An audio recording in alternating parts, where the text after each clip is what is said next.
Bonjour à tous et rebonjour pour ceux qui étaient là, à midi, à midi quoi. Heu, Aujourd'hui ce midi, on va continuer nos midis du numérique. Je voulais récupérer le thème, je l'ai pas, c'est pas grave. Donc on est toujours en mode webinaire. Vos micros et caméras sont coupés sauf si vous demandez à participer. Dans ce cas-là, vous pouvez prendre la parole, plus facilement et si vous préférez l'écrit, vous avez soit le chat, soit les questions.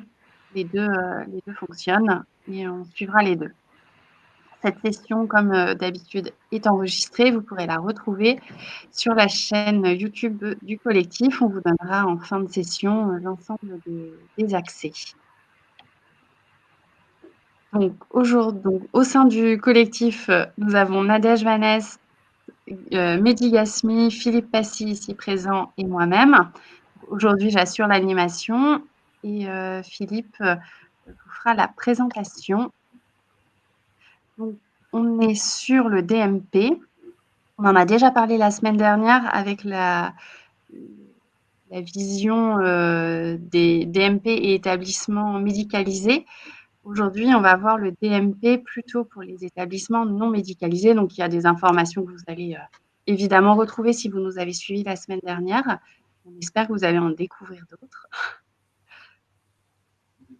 Donc, pourquoi le DMP dans les établissements non médicalisés? Comment le mettre en œuvre? Et puis après, comme d'habitude, les ressources pour aller plus loin et vos questions-réponses que vous pouvez faire au fil de l'eau, comme on vous l'a expliqué. Alors, Philippe, pourquoi le DMP dans les établissements non médicalisés? Effectivement, c'est une question qu'on est en droit de se poser parce que le DMP, comme son nom l'indique, c'est le dossier médical partagé. Or, il s'avère que, avec tous les travaux qui ont lieu autour de la feuille de route du numérique en santé, eh bien, le secteur social et médico-social a pu être entendu sur une approche qui lui est propre.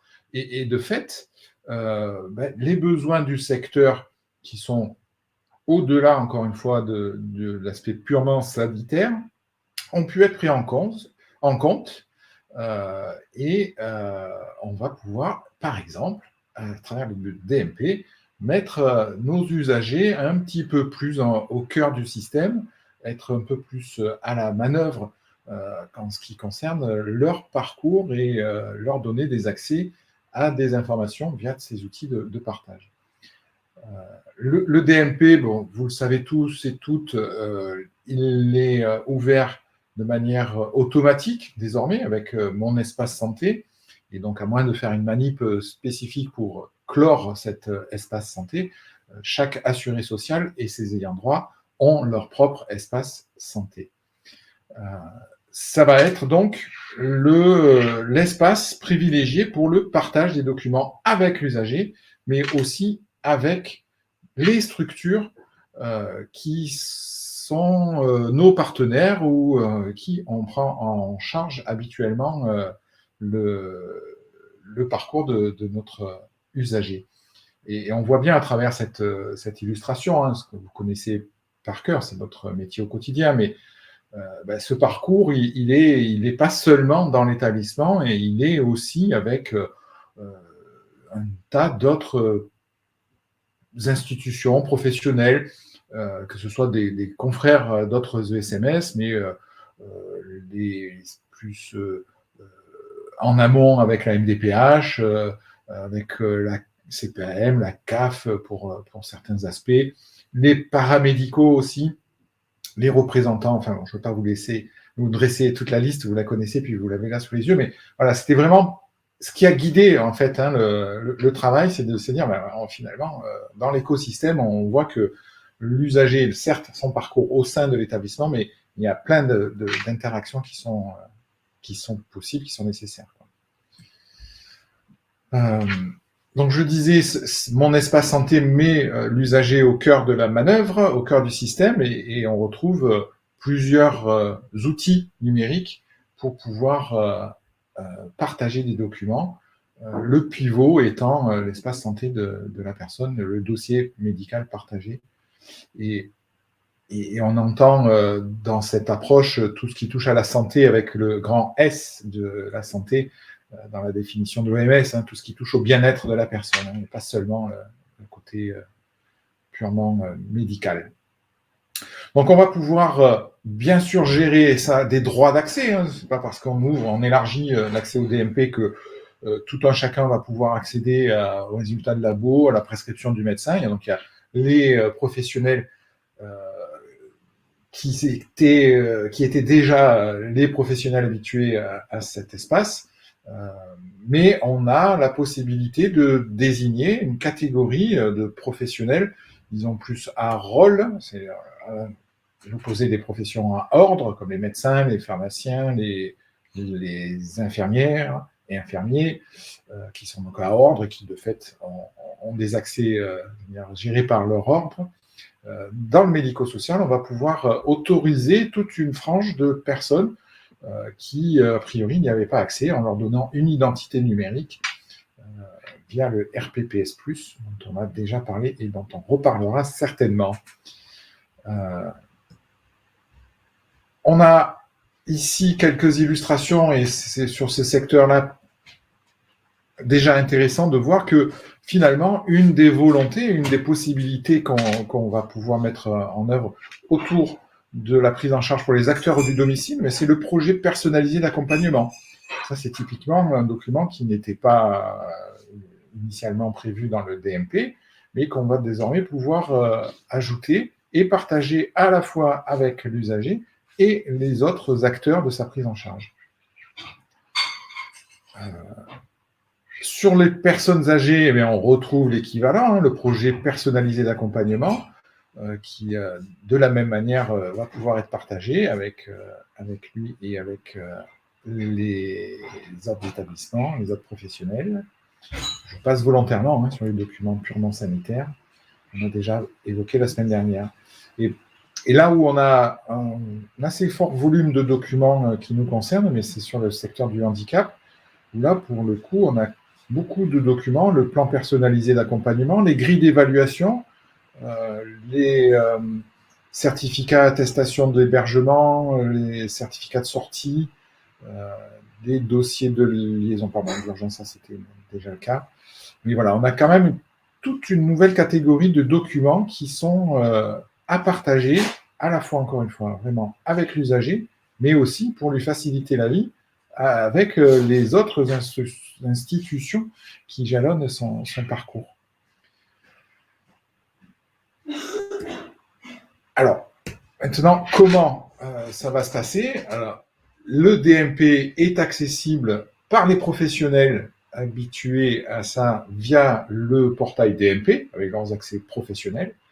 Et puis, petit à petit, au fur et à mesure que vous allez mettre à jour vos dossiers, vos logiciels de dossier d'usager, cet accès au DMP sera possible, alors en fonction de l'éditeur, bien sûr, un bouton spécifique, un onglet, en tout cas, il sera accessible depuis le dossier de l'usager dans votre DUI, et vous pouvez pousser aussi également, de manière automatique, en fonction de votre éditeur, un certain nombre de documents, ça se paramétrera dans votre dossier d'usager.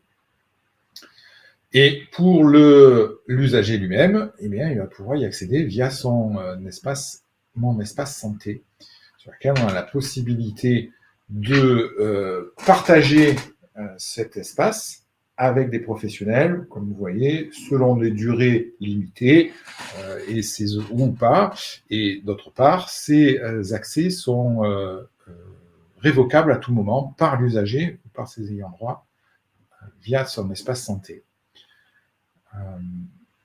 Une notion qui est quand même à noter, hein, c'est que l'accès par les professionnels en mode bris de glace reste quand même possible, c'est-à-dire que tous les professionnels habilités à accéder au DMP peuvent à tout moment accéder à un dossier, tout est tracé, donc il y a le côté légal qui est conforme, l'utilisateur saura qui a fait quoi, et c'est rassurant également aussi de se dire, bon, j'ai pas pensé à mettre l'accès à mon DMP à je ne sais quelle structure, à je ne sais quel professionnel, mais en cas de besoin, ce professionnel-là, s'il est habilité à entrer dans le DMP, pourra retrouver mon dossier.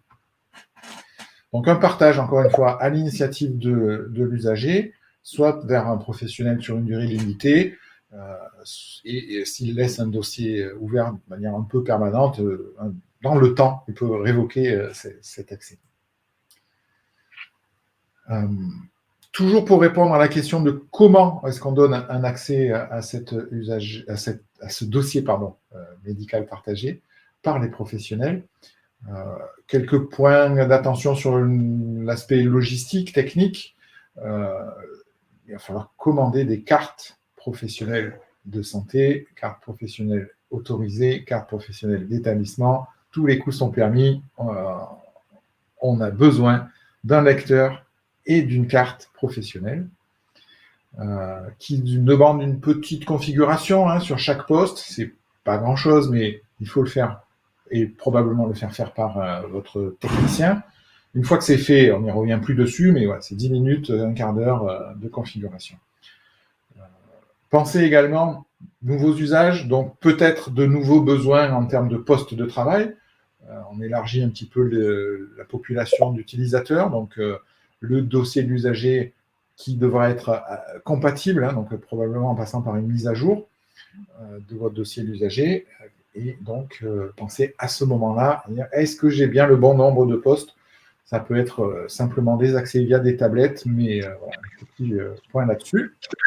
Et Marc nous rappelle qu'il y a un délai assez long entre la commande et la réception, donc n'hésitez pas à réfléchir dès maintenant à vos commandes auprès de l'ANS. Exactement.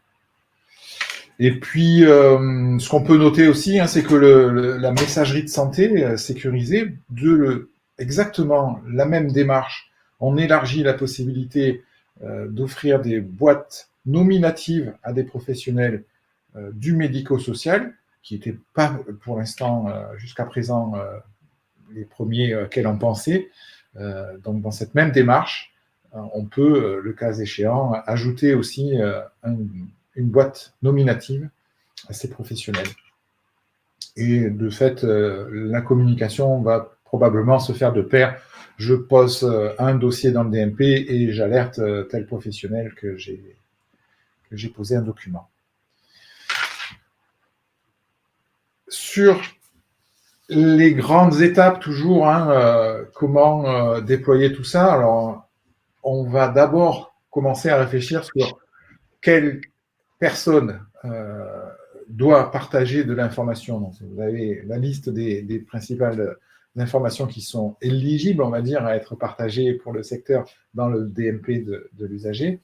De notre côté, on va se dire, bon, alors très bien, le projet personnalisé, qui en est en charge, qui va le valider et le déposer dans le DMP? Est-ce que c'est le chef de service? Est-ce que c'est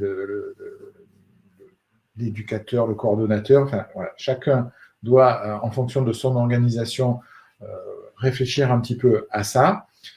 Cocher accès au DMP, boîte aux lettres MSS nominative ou organisationnelle, c'est toléré également. Donc, premier travail de réflexion autour de qui fait quoi. Ensuite, rapidement, on va enregistrer ces personnes dans le RPPS+, pour leur donner une identité numérique.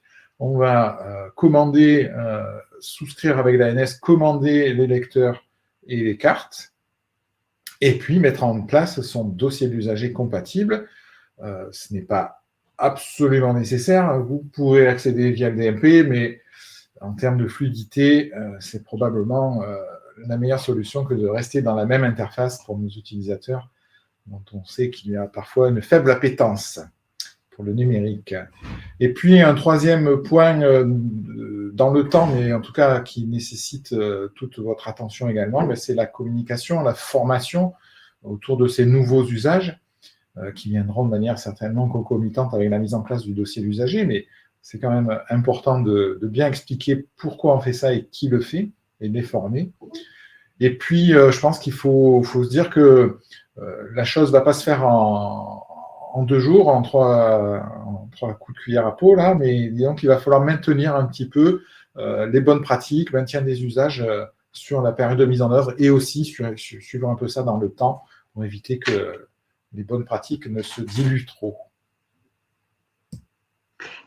Il y avait Laurent qui nous demande si les cartes CPS peuvent être dématérialisées. Tout à fait, Laurent. Effectivement, on peut mettre à disposition des ICPS, donc même sans avoir du tout de lecteur de carte ou de carte matérielle physique.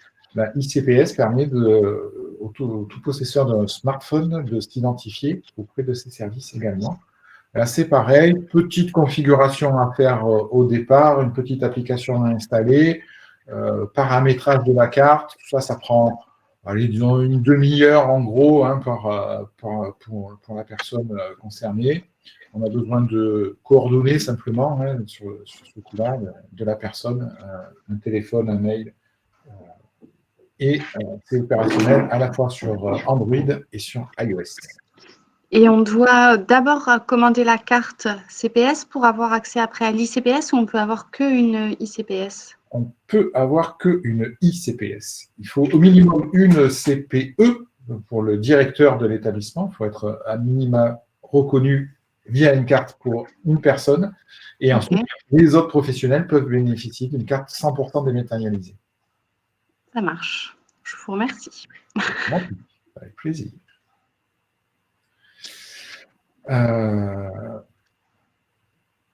Quelques ressources pour aller plus loin, justement, c'était les questions, et ça tombe bien. On a fait déjà un petit webinaire de Midi Numérique sur toutes les cartes CPS, ICPS, Pro Santé Connect. J'en ai à reparler. Ça dépend beaucoup de votre éditeur de dossier d'usager. C'est donner complètement l'accès à votre DUI via la ICPS. Donc, ça s'appelle Pro Santé Connect. C'est possible aussi si votre éditeur le déploie ou l'a déployé. En tout cas, vous avez toutes les infos sur le replay. J'ai remis quelques informations sur les modalités de financement, les plans SMS, et on fera dans les semaines à venir, en avril-mai, des sessions extraordinaires sur ces sujets-là. Voilà ce que j'avais à vous dire aujourd'hui. Est-ce qu'il y a par là d'autres questions? Non, je n'ai pas l'impression. Pas l'impression. Allez, Laurent. Voilà. Donc effectivement, on a commandé donc une carte CPE et donc j'ai mis en place la connexion. Voilà. Il m'a pas fallu un quart d'heure hein, pour ma part. Mais parce que tu es très bon. Oui, c'est ça. Mais, comme d'habitude. Non, mais voilà, il y avait différents types de problèmes. Effectivement, ça demande une certaine habitude, je dirais. Donc, je pense que ça serait pas mal peut-être donc de proposer de comment on met en place sa carte CPE avec le lecteur, ouais.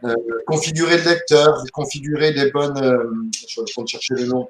Un petit retour d'expérience en vue, donc.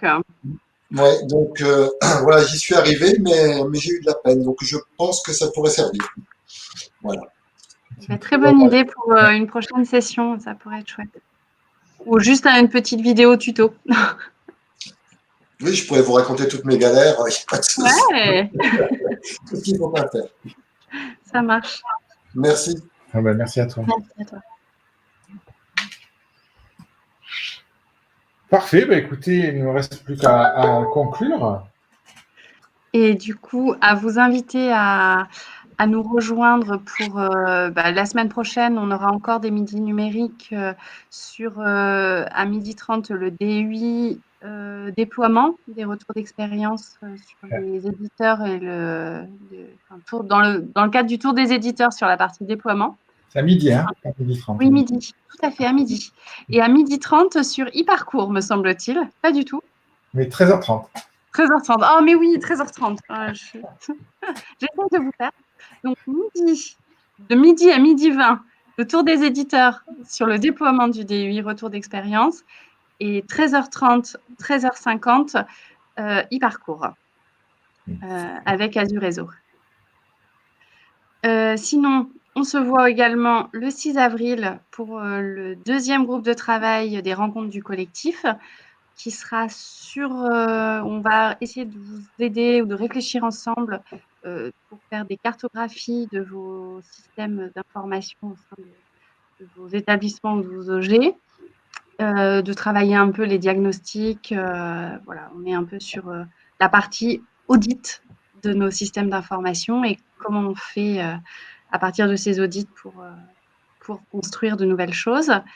Et ensuite, vous pouvez, dans le cadre de SMS numérique Essonne, vous inscrire avec le petit QR code ou le lien que vous voyez pour qu'on vous mette en contact avec d'autres personnes qui souhaitent répondre ou qu'on puisse vous aider à répondre. Vous avez le contact de l'ARS et du GRADE, notre chaîne YouTube où on vous encourage à aller et à mettre des petites alertes et des pouces bleus pour qu'on monte notre score de youtubeurs. Et sur notre page LinkedIn, où vous aurez aussi un peu toutes les infos. Vous pouvez aussi vous inscrire sur sur la newsletter si vous ne l'avez pas déjà fait et en parler autour de vous. N'hésitez pas pour élargir un peu le cercle du collectif. Nous vous souhaitons une bonne après-midi et à très bientôt. Merci à toutes et à tous. À très bientôt. Au revoir. Au revoir. Je crois que Marc n'avait plus de son pour moi. Il ne m'a pas entendu. Non. À bientôt. On va le replay.